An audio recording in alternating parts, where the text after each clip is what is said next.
Bonjour, donc je comptais faire des photos pendant le montage de mon Rune Audio.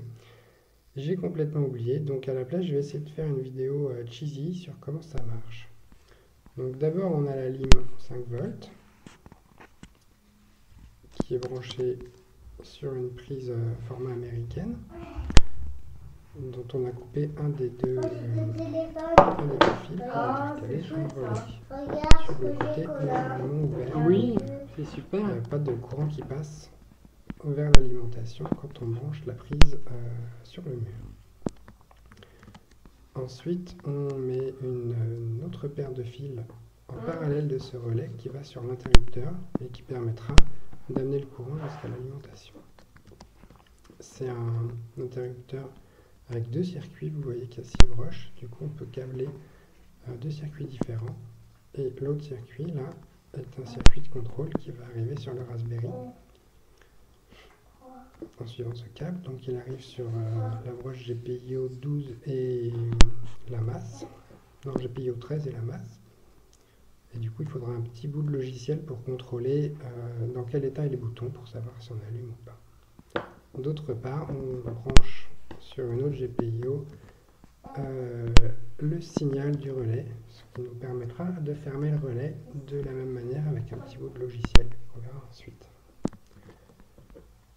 Après, on alimente le relais.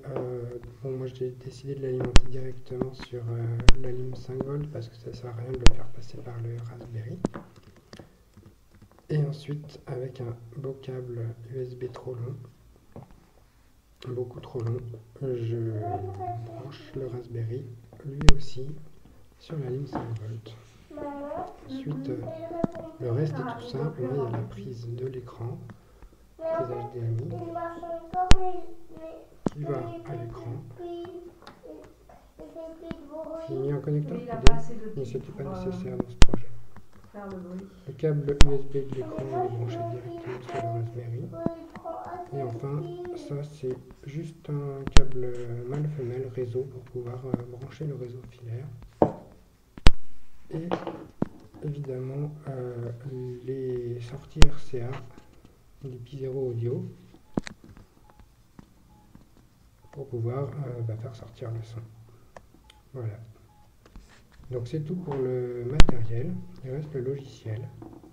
Donc le logiciel, sur le Rune Audio, j'ai fait un petit script Power Control en Python qui fait deux choses.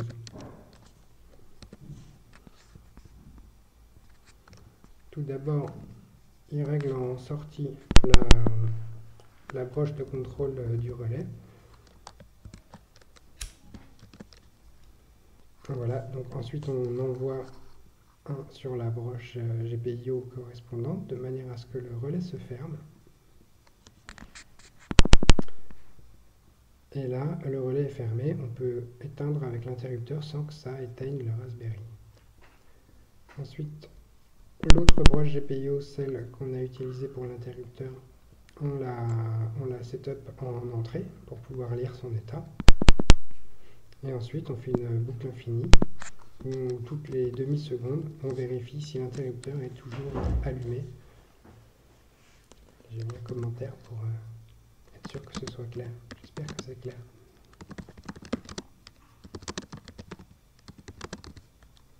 Voilà. Et dans le cas contraire, ça veut dire que l'utilisateur veut éteindre, et donc on déclenche un shutdown propre, et ensuite on quitte. Voilà, donc on peut lancer ce script au démarrage, et ensuite il tournera aussi longtemps que le Raspberry sera allumé.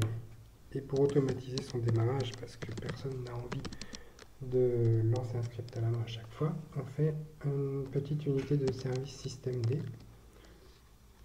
Donc ça c'est mon système. Voilà.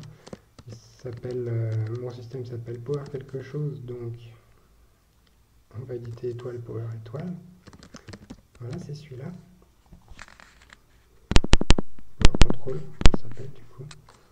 Et tout ce qu'il fait, c'est qu'il démarre le script. Ensuite, une fois qu'on a créé ce fichier, il reste à l'activer, le service, et à le démarrer. avec systemctl, enable power control, puis ensuite start power control, et on peut vérifier que ça tourne avec status power control. Voilà, c'est tout. Bonne soirée.